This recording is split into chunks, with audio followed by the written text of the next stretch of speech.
Fibre জাতীয় সবচেয়ে সহজলভ্য খাবার যেটা ধানের খড়, 85 থেকে 87% পানি। ক্যালসিয়াম জাতীয় খাবার, কপারের অভাব পূরণ করা খাবার, পর্যাপ্ত কাঁচা ঘাস, দানা খাবার, ফাইবার জাতীয় খাবার, পর্যাপ্ত পানি।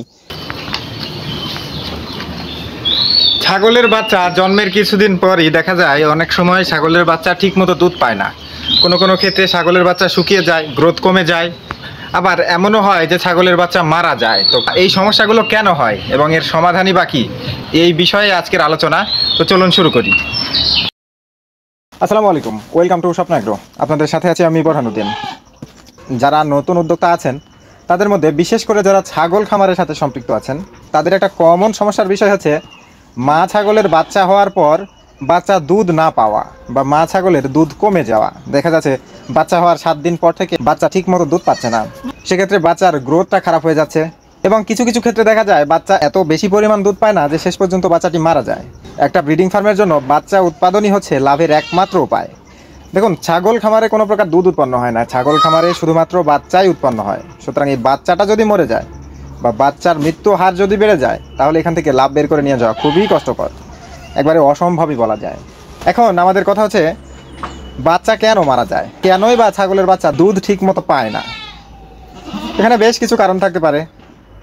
তার মধ্যে দেখা যাচ্ছে কোনো ক্ষেত্রে কপারের অভাব হতে পারে, ক্যালসিয়ামের অভাব থাকতে পারে, ঠিকঠাক কৃমিনাশক ট্যাবলেট না খাওয়ানোর কারণ হতে পারে, পানির ঘাটতি পড়তে পারে, আবার কাঁচা ঘাস পর্যাপ্ত না পেলেও হতে পারে, আবার দানা খাবারও ঠিকঠাক না দিলেও হতে পারে।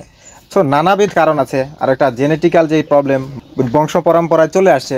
সুতরাং যেই ছাগলের বংশ ঠিকঠাক দুধ কখনো দেয় না, তো তার থেকে আপনি কোনো কিছু করেই ঠিকমতো দুধ পাবেন না। তো এই নানাবিধ কারণে ছাগলের দুধের উৎপাদনটা কমে যেতে পারে। তো এখান থেকে আমরা কিভাবে রক্ষা পাবো বা এর দুধ কমে গেলে আমাদের করণীয়ই বাকি। দেখুন, দুধ কমে যাওয়ার আগেই আমাদের সাবধান হতে হবে। একটা মা ছাগল যখন প্রেগনেন্ট অবস্থায় থাকে, বিশেষ করে একটি বাচ্চা দুধ ছাড়ার পরে আরও একটি বাচ্চা হওয়ার আগ পর্যন্ত, এই সময়কালীন মা ছাগলের একটা বিশেষ যত্নের প্রয়োজন পড়ে।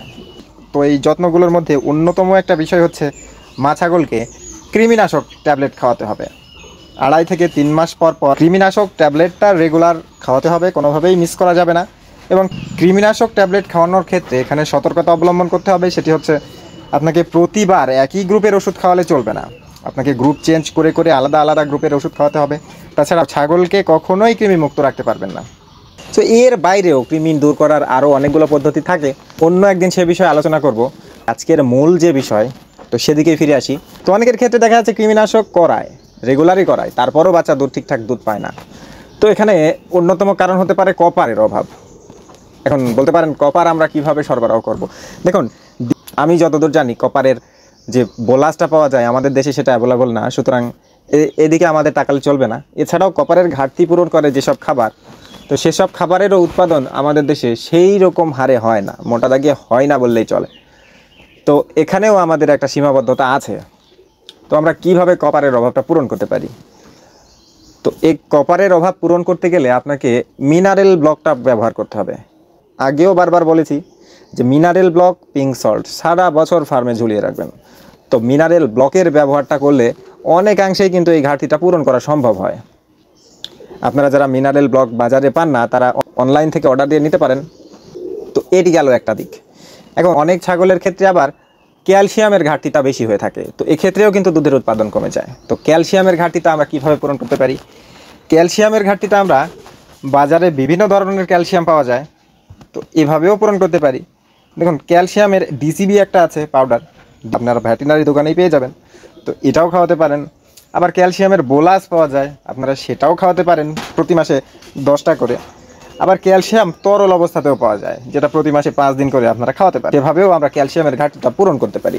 তো এর বাইরে কি আছে আমাদের? এর বাইরে হচ্ছে আমাদের পর্যাপ্ত কাঁচা ঘাসের যোগান রাখতে হবে। একটা মা ছাগল যখন প্রেগনেন্ট অবস্থায় আসবে, তখন থেকে বাচ্চা হব অর্থাৎ সারা বছরই আপনার ব্রিডিং ফার্মে কাঁচা ঘাসের পর্যাপ্ত যোগান রাখতে হবে। কাঁচা ঘাসের বিকল্প বলে কিছু নেই। এরপর আসি দানা খাবারে। আপনারা রেগুলার যে দানা খাবারটা দেন, যখন একটা মা ছাগল প্রেগনেন্ট অবস্থায় আসবে, তার 2 মাস পার হবে, তখন কিন্তু দানা খাবারের পরিমাণটা বাড়িয়ে দিতে হবে। দেখুন, আগে যেটা আপনি তাকে দিতেন সেটা তার বডিতে কাজ করতো, কিন্তু এখন সে তার নিজের বডি নেই, তার ভেতরে আরও এক ছাগলের জন্ম হয়েছে, তারও খাবারের প্রয়োজন। সুতরাং সেক্ষেত্রে মাকে সুস্থ রাখতে হলে আপনাকে দানা খাবারের পরিমাণটা একটু পরিমাণে বাড়িয়ে দিতে হবে। তো এটাও করতে পারেন। দানা খাবারের সাথে আপনারা এই ডিজিপিটা ব্যবহার করতে পারেন ক্যালসিয়ামের। এছাড়া দুধ কমে যাওয়ার আরও একটা বিষয় হচ্ছে আপনার ছাগলের খাবারে ফাইবার জাতীয় খাবার সরবরাহ করতে হবে। আমাদের কাছে ফাইবার জাতীয় সবচেয়ে সহজলভ্য খাবার যেটা ধানের খড়। তো অনেকে বলতে পারেন ধানের খড় তো ছাগলকে খাওয়ানো যায় না। আপনারা ভিডিওতে দেখে থাকবেন আমি কিন্তু ধানের খড় খাওয়াই, সামান্য পরিমাণেই খাওয়াই, কিন্তু খাওয়াই। এর বাইরেও ভুট্টার সাইলেজ খাওয়াতে পারেন, যেটাকে কর্ন সাইলেজ বলা হয়। তো এটাও আবার আঁশ জাতীয় যেগুলো খাবার, তো এইগুলোও কিন্তু ফাইবার জাতীয় খাবার। ফাইবার জাতীয় খাবারের সরবরাহ আপনার খামারে সবসময় রাখতে হবে। এরপর আসি বিভিন্ন লতা পাতা। দেখুন, বাচ্চা হওয়ার পর একটা মা ছাগলের জন্য কাঁঠাল পাতা, সাদা পাকুড় গাছের পাতা, ডুমুর গাছের পাতা, তো এই সব পাতা কিন্তু দুধ উৎপাদনে অনেক বেশি সহযোগিতা করে। আপনি যদি এই কাঁঠাল পাতা, সাদা পাকুড় গাছের পাতা, ডুমুর গাছের পাতা, এইসব পাতা ছাগলগুলোকে খাওয়াতে পারেন, তাহলে দেখবেন অনেকাংশেই দুধটা বৃদ্ধি পেয়ে গেছে। এটার প্র্যাকটিক্যাল প্রমাণ আমার নিজের ফার্মেও আমি দেখেছি। এটা খাওয়ানো শুরু করলে দেখবেন দুধের উৎপাদনটা বেড়ে গেছে। মা ছাগলটি আগের থেকে অনেক বেশি পরিমাণে দুধ দিচ্ছে। তো আপনার মা ছাগলকে যতটা সম্ভব ততটা এই কাঁঠাল পাতা, সাদা পাকুড় গাছের পাতা এবং ডুমুর পাতা খাওয়ানোর চেষ্টা করবেন। বিশেষ করে কাঁঠাল পাতা, এই পাতাটা অত্যন্ত উপকারী এবং দুধ উৎপাদনে অনেক বেশি সহযোগিতা করে। এরপর আসি পানি। দেখুন, একটা বাড়ন্ত ছাগলের তো দৈনিক 1 লিটারের পানির প্রয়োজন আছে, কিন্তু দেখা যাচ্ছে পূর্ণবয়স্ক একটা বাচ্চা দেওয়া মা ছাগল 2-3 লিটার বা তার চেয়েও বেশি পানি পান করতে পারে। সুতরাং পানির সরবরাহ আপনার খামারে সবসময় নির্বিঘ্নে রাখতেই হবে। প্রতিদিন আপনার ছাগলকে পানি পান করাতেই হবে। দেখুন, পানি কেন পান করাতে হবে? দুধের অধিকাংশই কিন্তু পানি। সুতরাং পানির অভাবে কিন্তু দুধ কমে যেতেই পারে। আপনার 100 ভাগ দুধের 85 থেকে 87% পানি। সুতরাং এই পানির অভাবটা যদি পূরণ করতে না পারেন, তাহলে দুধের উৎপাদন কমে যাবে। এখন পানির উৎপাদন শুধু পানি খাইয়েই যে পানির অভাবটা পূরণ করবেন, বিষয়টা এমন না। যেসব খাদ্য পানি জাতীয়, যেমন ঘাস, কাঁচা ঘাস, এই জন্যই কাঁচা ঘাসের গুরুত্ব এত বেশি।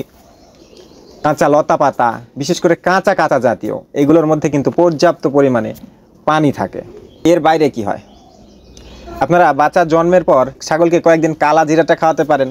নর্মালি ছাগল খেতে চাইবে না, আপনারা বিভিন্ন খাদ্যের সাথে মিক্স আপ করে খাওয়াতে পারেন। এক্ষেত্রেও এই সমস্যাটা অনেকটা দূর করা যায়। এরপর আসি বংশ পরম্পরা।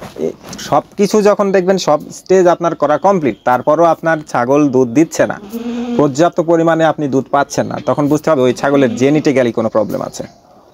আপনার খামারে যদি ছাগল হয় তাহলে বুঝতে পারবেন ওর বংশ পরম্পরায় কখনোই ভালো দুধ হয় না। এরকম অনেক ছাগল আছে যে যাদের বংশটাই একটু মানে নিচু বংশ, নিম্ন বংশ, তারা বাচ্চাকে ঠিকঠাক দুধ দিতে পারে না।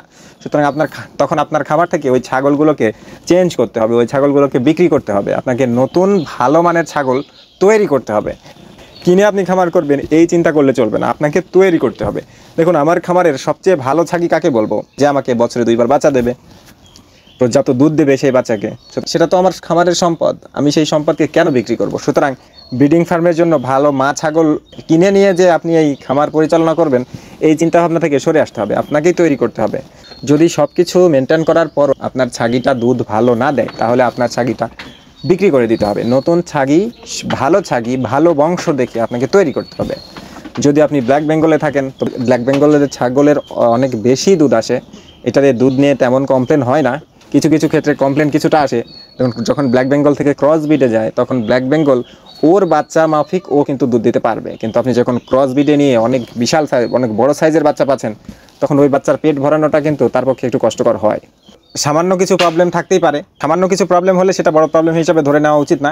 আপনারা প্রথমে যে বিষয়গুলো জানলেন, এই বিষয়গুলোর কোনো বিষয়ে ঘাটতি আছে কি না এই বিষয়ে জানার চেষ্টা করুন, তারপর বাকি বিষয়ের দিকে আগান। সব কথার এক কথা, খামারে ক্যালসিয়াম জাতীয় খাবার, কপারের অভাব পূরণ করা খাবার, পর্যাপ্ত কাঁচা ঘাস, দানা খাবার, ফাইবার জাতীয় খাবার, পর্যাপ্ত পানি, সব কিছু সরবরাহ করুন। আপনার ছাগলের দুধের সমস্যাটা ইনশাল্লাহ কমে যাবে। আজকের আলোচনাটি এখানেই শেষ করছি। আল্লাহ আপনাদের সবাইকে ভালো রাখুক, সুস্থ রাখুক।